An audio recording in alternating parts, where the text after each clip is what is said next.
परम सत्कार्यो गुरु प्यारी सात संगत जी राधा स्वामी जी। सात संगत जी, अभी बाबा जी कनाडा में हैं जी, और बाबा जी ने टोरंटो में जो सवाल जवाब किए थे वो हमने आपके साथ कल के वीडियो में साझा कर दिए थे जी। अब बाबा जी 23 और 24 जुलाई को कनाडा के वैंकूवर में संगत को दर्शन देंगे जी, और उसके बाद बाबा जी यूएसए में संगत को दर्शन देने जाएंगे जी। सात संगत जी, जब पिछली बार बाबा जी कनाडा में गए थे तो उस समय कनाडा के टोरंटो का एक अरबपति इंसान बाबा जी से मिला था जी। जब आप इस वाक्य को पूरा सुन लेंगे तो आपको यकीन हो जाएगा कि एक पूर्ण संत क्या होते हैं। टोरंटो में रहने वाला एक अरबपति इंसान जिसके पास किसी भी चीज़ की कोई कमी नहीं थी। उसकी बहुत सारी फैक्ट्रीज थी, महंगी कारें और खुद का हेलीकॉप्टर था। सात संगत जी, इतना पैसा आने के बाद अच्छे से अच्छा इंसान में भी घमंड आ जाता है जी। तो इस इंसान में भी अपने पैसे का घमंड आ गया था जी। इसको लगने लगा था कि पैसे से कुछ भी खरीदा जा सकता है।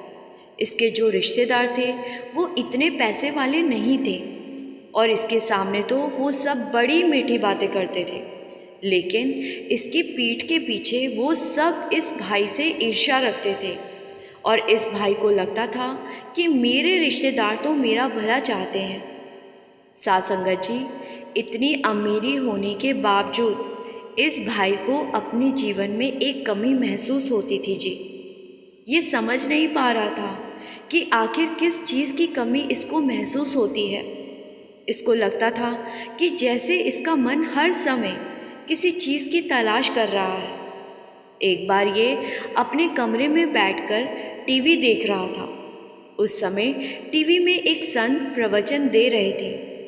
ये भाई उनके प्रवचन सुनकर इतना मोहित हो गया कि इसने पूरा का पूरा सत्संग सुन डाला। सत्संग सुनने के बाद इसको समझ आ गया कि इसको किस चीज़ की तलाश है। टीवी पर सत्संग में संत ने कहा था कि मालिक को पाने का एक ही जरिया है, वो है किसी पूर्ण गुरु की शरण। ये बात इस भाई को बड़ी ही अच्छी लग गई, और ये सोचने लगा कि इसके पास दौलत और शोहरत की कोई कमी नहीं है। सब लोग इसको पसंद करते हैं।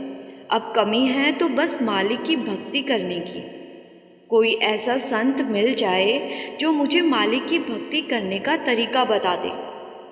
फिर अगले दिन सुबह इसने कनाडा के बहुत सारे संतों के बारे में पता लगाया, और कुछ से ये मिलकर भी आया, लेकिन इसके मन को शांति नहीं मिली।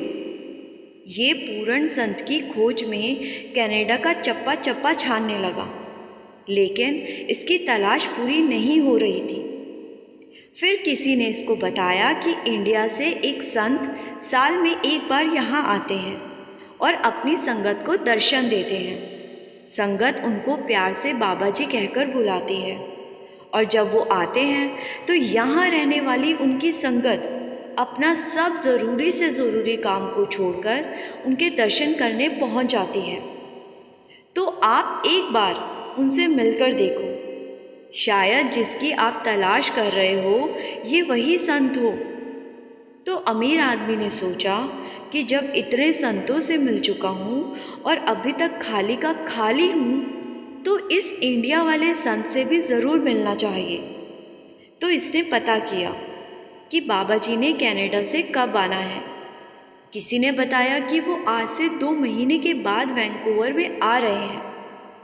तो ये सुनकर ये अमीर आदमी बाबा जी के आने का इंतज़ार करने लगा, और क्योंकि ये एक सत्संगी नहीं था और इसने अपने पैसे का भी घमंड था, तो जिस दिन बाबा जी ने वैंकूवर आना था, इस भाई ने अपने पैसे की धौंस दिखाने के लिए एक आलीशान गाड़ी बाबा जी को लेने के लिए एयरपोर्ट पर भिजवा दी। लेकिन सात संगत जी, बाबा जी ने तो अपनी ही गाड़ी में आना था। तो इस भाई की गाड़ी ड्राइवर खाली वापस इसके पास ले आया और बताया कि उनके लिए तो पहले से ही कई गाड़ियां एयरपोर्ट पर खड़ी हुई थी। तो अमीर आदमी ने सोचा कि चलो कोई बात नहीं, मैं उनसे मिलने के लिए सत्संग घर ही चला जाऊंगा। फिर अमीर आदमी ने अपने एक असिस्टेंट को कहा कि सत्संग घर में फ़ोन करो और बाबा जी से मेरी मीटिंग फिक्स करो। असिस्टेंट ने फ़ोन किया तो वहाँ सेक्रेटरी साहब ने कहा कि बाबा जी ऐसे किसी से नहीं मिलते। अगर आपको मिलना है तो आप यहाँ सत्संग घर आ जाइए। अगर बाबा जी की मौज हुई तो आपसे मिल लेंगे। ये सब सुनकर अमीर आदमी को थोड़ा अजीब लगा, क्योंकि वो तो खुद को किंग समझता था और उसको लगता था कि कनाडा में लोग उससे मिलने के लिए कई कई दिन इंतज़ार करते हैं और ये इंडिया वाला संत उनसे मिलने को भी तैयार नहीं हुआ। तो अमीर आदमी सत्संग घर पहुंच गया और सेक्रेटरी साहब को जाकर कहा कि मुझे बाबा जी से मिलना है। तो सेक्रेटरी साहब ने कहा कि जी, किस सिलसिले में आपको मिलना है? अमीर आदमी ने कहा कि मुझे उनसे नामदान चाहिए। तो सेक्रेटरी साहब ने कहा कि भाई जी, नामदान ऐसे नहीं मिलता, ये तो सद्गुरु की मौज पर ही मिलता है। तो अमीर आदमी ने कहा, आप उनसे मेरी मीटिंग करवा दीजिए। सेक्रेटरी साहब ने सारी बात बाबा जी को बताई। तो बाबा जी कहने लगे कि ठीक है, आप उन्हें अंदर बुला लो। फिर जब वो अमीर आदमी बाबा जी के सामने गया तो बाबा जी को देखता ही रह गया। उसका मन उसको कहने लगा कि यही है वो जिसकी तुझे तलाश थी। 1 से 2 मिनट तक बाबा जी को निहारने के बाद बाबा जी बोले कि जी, आपको मुझसे क्या काम था? तो अमीर आदमी बाबा जी के आगे झुककर कहने लगा कि जी, मुझे अपना शागिर्द बना लीजिए। मेरे पास धन दौलत सब कुछ है, बस नहीं है तो एक पूर्ण गुरु की संगत। मुझे नामदान दे दो। तो बाबा जी ने कहा कि नामदान ऐसे नहीं मिलता। नामदान लेने के लिए आपको अपने आप को बदलना होगा। साध संगत जी, बाबा जी तो सब जान गए थे कि इस अमीर आदमी में पैसे का घमंड है। तो अमीर आदमी कहने लगा कि मुझ में क्या कमी है? सब लोग मुझे पसंद करते हैं और मुझसे मिलने के लिए कई कई दिन इंतज़ार करते हैं। तो बाबा जी ने कहा कि सब लोग आपको नहीं, आपके पैसे को पसंद करते हैं। तो अमीर आदमी कहने लगा कि नहीं, ऐसा नहीं है। सब लोग मुझे मेरे बर्ताव की वजह से पसंद करते हैं। तो बाबा जी ने कहा कि ठीक है, अगर तुम्हें ऐसा लगता है तो मैं तुम्हें नामदान दे दूंगा, लेकिन उसके पहले तुम्हें मेरी 2 बातें माननी होगी। तो अमीर आदमी कहने लगा कि मैं आपकी हर बात मानने को तैयार हूँ, आप बस मुझे अपना शागिर्द बना लीजिए। तो बाबा जी ने वहाँ टेबल पर पड़ा एक चश्मा उस अमीर आदमी को दिया और कहा कि जब भी अपने रिश्तेदारों से मिलो तो इस चश्मे को लगाकर मिलना और उसके बाद मेरे पास आना। फिर मैं तुम्हें दूसरा काम बताऊंगा और अगर तुम दोनों काम कर पाए तो मैं तुम्हें नामदान दे दूंगा। ये सुनकर अमीर आदमी सोचने लगा कि ये पहला काम तो बड़ा ही आसान है। मैं बाबा जी के इस चश्मे को लगाकर रिश्तेदारों से मिल लूँगा, इसमें भला मेरा क्या जाएगा। फिर अमीर आदमी वहाँ से वापस अपने घर लौट आया और उसके कुछ रिश्तेदार उससे मिलने के लिए घर पर आए। तो अमीर आदमी ने बाबा जी के कहे अनुसार उस चश्मे को पहन लिया। चश्मा पहनकर जैसे ही वो अपने रिश्तेदारों से मिला तो जो रिश्तेदार उसकी इतनी तारीफ़ करते थे, इतना पसंद करते थे, अब चश्मे के बाद इस अमीर आदमी को उनके मन में चल रही हर चीज़ दिखाई देने लगी। उन लोगों के मन में इस अमीर आदमी के लिए बहुत ज़्यादा ईर्ष्या भरी हुई थी और वो मन में सोच रहे थे कि जब ये मरेगा तो इसकी सारी दौलत हम आपस में बांट लेंगे। फिर इसी बीच अमीर आदमी का ड्राइवर वहाँ आ गया। तो अमीर आदमी ने ड्राइवर के मन की बात को भी पढ़ लिया। वही ड्राइवर जो हमेशा इस अमीर आदमी की तारीफ़ किया करता था, उसके मन में इसके लिए गुस्सा भरा पड़ा था क्योंकि ये अपने ड्राइवर को किसी के भी सामने डांट दिया करता था। ये सब देखकर अमीर आदमी ने घबराकर चश्मा उतार दिया और रिश्तेदारों को वहीं छोड़कर सीधे बाबा जी के पास पहुंच गया और बाबा जी के पैरों में गिर गया और माफ़ी मांगने लगा। बाबा जी ने कहा कि अब तुम जान चुके हो कि जो तुम्हारी इज्जत करते थे वो सिर्फ तुम्हारे पैसे की वजह से करते थे। तो अब नामदान लेने के लिए दूसरा और आखिरी काम करना होगा।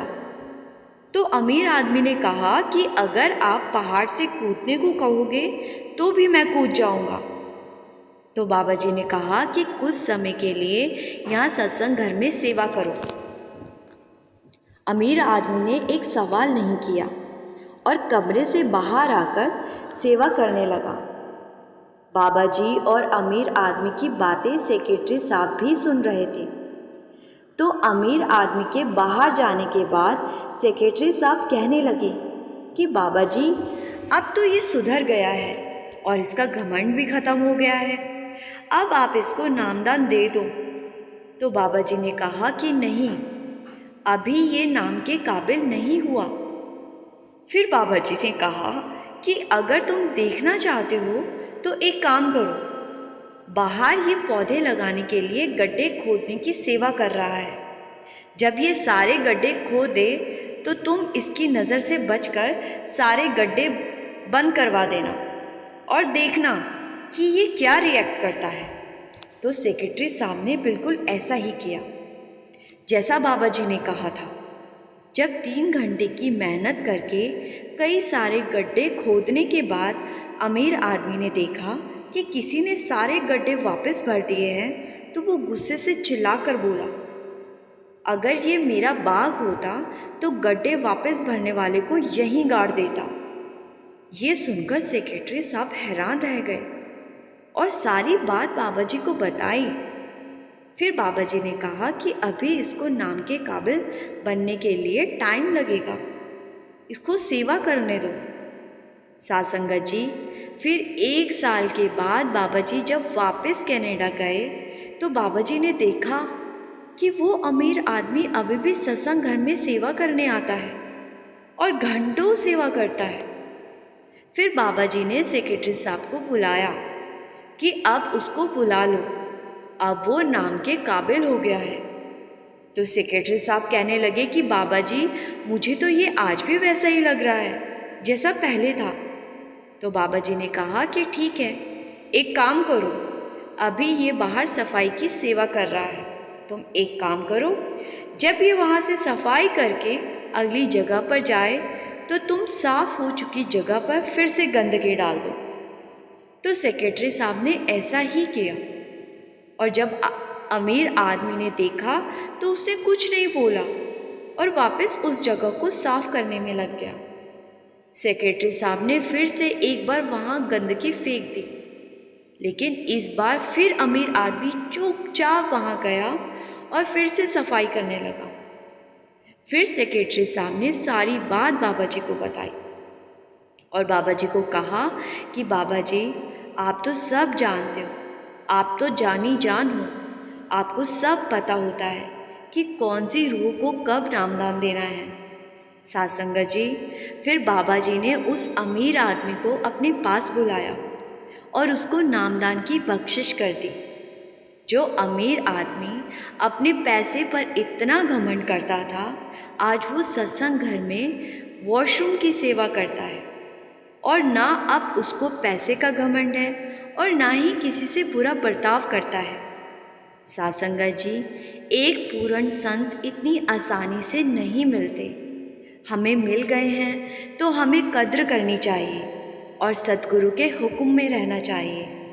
आज की ये प्यारी सी साखी अच्छी लगी तो वीडियो को लाइक शेयर करके कमेंट में राधा स्वामी ज़रूर लिखिए जी, और संगत के अपने इस चैनल को सब्सक्राइब कर इस चैनल का हिस्सा ज़रूर बनिए जी। गुरु प्यारी साध संगत जी, राधा स्वामी जी।